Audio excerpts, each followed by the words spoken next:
నీకు దేవుని ఆశీస్సులు ఎల్లవేళల ఉండాలని బలమైన కృపానిధి నిన్ను చల్లగా చూడాలని.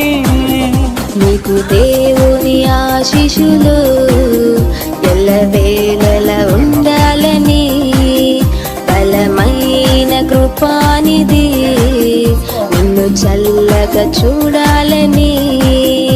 ఆశిస్తూ ప్రార్థిస్తూ దీవిస్తూ స్తుతిస్తున్నాము.